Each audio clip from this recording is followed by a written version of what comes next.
Hi guys, welcome to Gardening with Dave. In fact, the Gardening with Dave, Building Stuff with Dave crossover episode.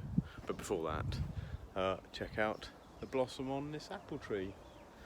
Very happy apple tree. Espaliered up the fence. This one's doing pretty well as well, but not so much blossom. And both the pears have already blossomed. The cherry looks pretty happy. Fingers crossed for more than just one cherry this year. But the reason for the crossover episode is this. I've just finished the chickens' run. There they are. Right, ladies? The raptors are getting bigger. Want to come and say hello? Which one are you? This is Dawn and Tweep inside. And so yeah, got a little bit of a door on here and a catch, so we can let them out. This will be their permanent, they can get access to that bit in there, and then when we're about in the daytime they can run around in the whole garden. And then we've got this tunnel set up here to join the two, a little bit of an access hatch, and away we go. So they seem pretty happy, but in the greenhouse it is all going off. Tomato Town, they're all coming on nicely, getting bigger, all different sorts. What we've got here: small red beefsteak, weird plum tomato. The weird plum one was one I got from the shops, and just thought it was pretty cool and weird, so pop that in, and that's come up. San Marzano that we started with first, they're pretty happy, all potted on. The corn has come up, not all of them, but quite a few. I'm going to sow the next load soon. What else? We've got more tomatoes over here, yellow cherry, striped stuffer, red zebra, and many others. Pink, oh this one, this happy tall one here is a pink plum. Never tried those, so that's pretty exciting. What's this? The kohlrabi. It's all looking very happy. I'm nearly ready to sort out the brassica tent down at the allotment, so that'll be ready for these. And the broccolis, also very happy. What else we got? More tomatoes over there. Lots more peppers popping up, different ones. I'd almost given up on some of these. Mystery pepper A, that was just a random load of pepper seeds that I hadn't labelled. The super long red, these were shop bought ones again, really long, about a foot long red banana shaped peppers. Again, just pop some of the seeds in the fridge, so they that makes them think that there's been a winter, and for a couple of weeks, and then potted them to see what would happen, and some of them have come up, so that's great because kids happen to love those ones, so that's cool. The padrons, Padron B and Padron A. Peppers don't really seem to do a lot of this sort of stage. They look pretty happy, but they it's all going on underground, I think. What's this? Cauliflower, they're a lot happier now. They've really come on since I potted them on. Ready for the brassica cage. And we've got a sea of weeds and all sorts in this lot, but got a cucumber come up. And which ones are these? Oh, the what's it called? Foin de Vert squash. Do you remember those from last year? Lots of those popped up, so that's cool. There's not a lot in this pepper tray. What's that one? Pepper long green. A couple of those, so that's cool. Extra leeks at the back. Melons, look at these, they look very happy. Some melons, along with some other random weeds and stuff. Sprouts, looking good. Some more in there that I didn't bother putting on because I don't think we'll need them all. I might give them away down the allotment. And over here in that tray, seeded the other week, was some courgettes. Not so many, not so many as last year, so no need to go overboard. This is a weird squash year instead of tons of courgettes, but looks like there's one popping up there. That's good. What else? Jalapenos, a few that I selected to pot on already, and these are all the other ones. They'll all get potted on eventually. You can never have enough jalapenos. What we normally do is harvest them all at the end of the season and pickle them. And they're great for putting on all sorts of stuff. This lot has just started to pop up. This is sunflowers, a load of different types that put in there, and it looks like we're going to have plenty of sunflowers. And the Cape gooseberries are all looking happy. Quite slow growers those, but coming on nicely. And in that tray is courgettes. No, they're the courgettes. These are the squashes. Each row of 4 is a different sort of squash. So we're going to have plenty of squashes. Happy days. Haven't decided what to do with this lot yet. The cooker melons, I'll put a load of those on for sure.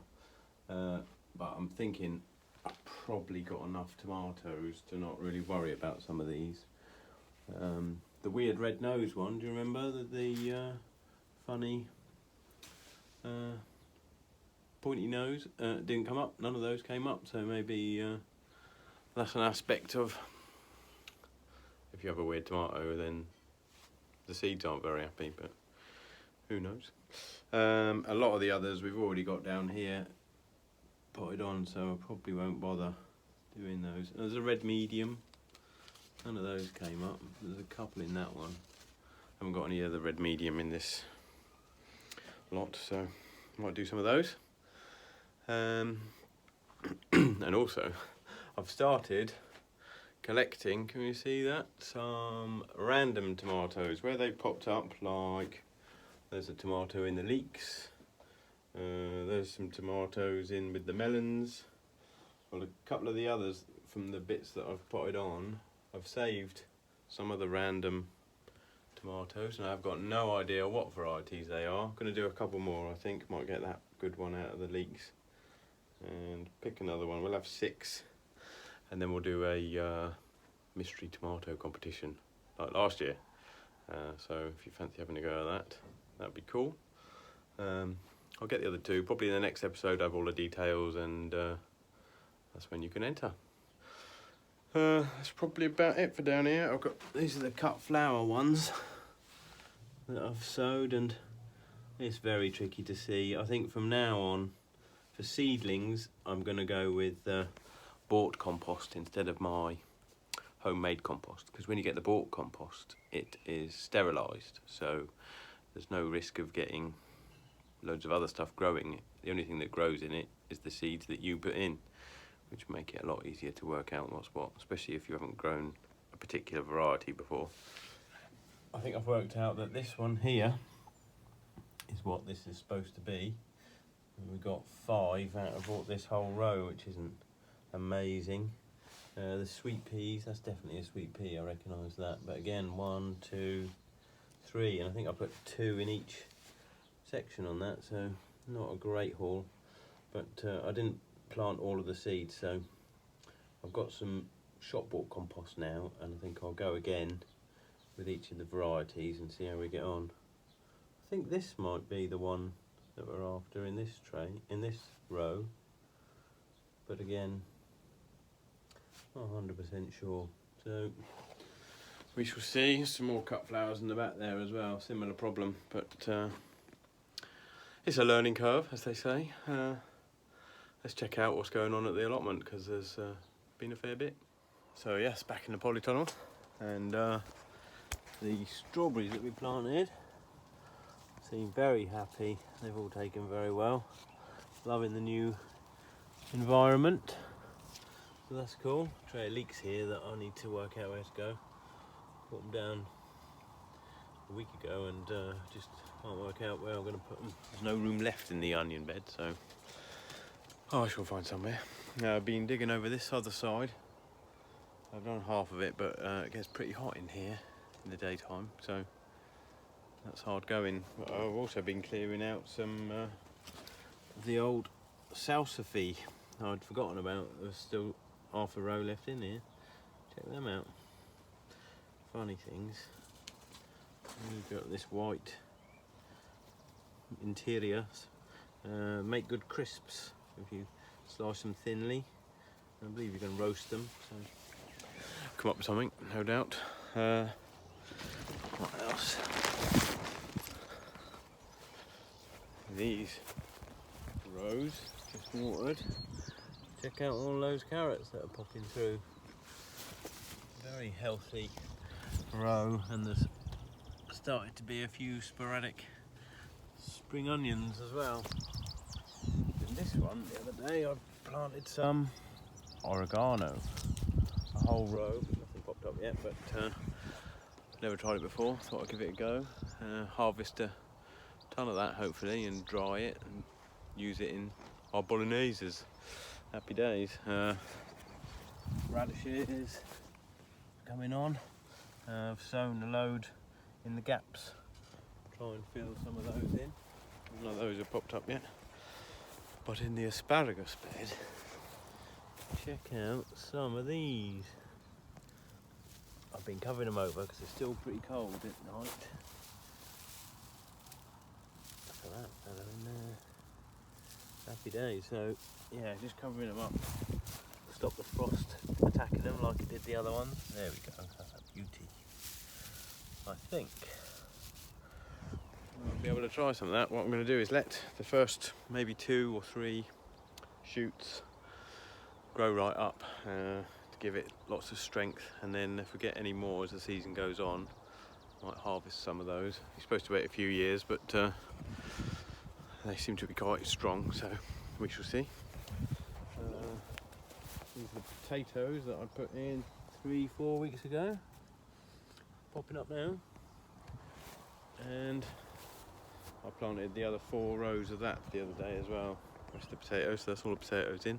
Hopefully Mr. Frosts, and should get a good yield. Try something a bit different as well. You normally bury them in a trench and then backfill them up as they grow taller, but I am going to do that to a degree, but I'm going to keep the trench because I think they dried out last year. So you know, if I keep the trench idea, then they will get more water as the season goes on. Hopefully should improve the yield. What else we got? Sun just setting, making me squint. Put a load of sorted out a load of my compost the other day. Had a load of manure under here that had rotted right down, and put that in that end one, and that's going to be perfect to put in the bottom of the courgettes and marrows and squashes when they go in. Also sowed a row of broad beans. Nothing popped up, but check out all the peas. That's a very happy row of peas. But also the rainbow chard is all popping up, and they look quite happy and healthy. A decent row, so that's cool. Love a bit of rainbow chard. The last onions from the greenhouse brought down and sowed in another row. So as I say, this bed's pretty full. Need to find somewhere for those leeks. But these row of carrots are all looking good. Need to weed obviously. And I've not been seeing anything in the spring onions or the zabroon shallots. But the other day, not the other day, earlier, I did see one zabroon there. So maybe there's hope. Or I might get another packet of seeds and re-sow that row. Because I'm going to need some more. I'm going to need a lot more than one to enter into the competition this year. Hopefully it's going ahead. Multicolour beetroots in, that's these, all different colours, and this is the purple one, the bold hardy, and that seems to have come up and survived the frost, so on for a lot more beetroot this year, which is good. Didn't get too many last year, wasn't a great year. Still nothing from the parsnips, either variety, and that's a bit worrying. But hey ho. And in the cut flower bed, we're getting something popping up. Still don't know what it is. That's quite a distinctive shoot. And there's another one. So it's pretty exciting, really. This growing flower malarkey. Some different sorts of shoots and whatnot. We'll have to see what goes on. Oh, one more thing. Got the net on the fruit cage, and that is a result. Check out all the raspberry bushes, looking pretty happy. See how they're spreading though, look, coming up from the roots all the way over here. That's the raspberry, another one there. So I'm not sure what to do. I might just pick a line and cut off everything that this side of it, and just have like a wall of raspberry bushes. Seems pretty happy anyway. Hopefully get a lot more of those. These two are the yellow raspberries, and they were delicious last year. Just didn't get that many, so this might be the year. And check out the apple tree blossom. That's the cooking apple. We had 2 cooking apples off it last year, but looks pretty happy. Beautiful. Lovely way to finish the show this week. More next week about the mystery tomato competition. So see you then. Take care.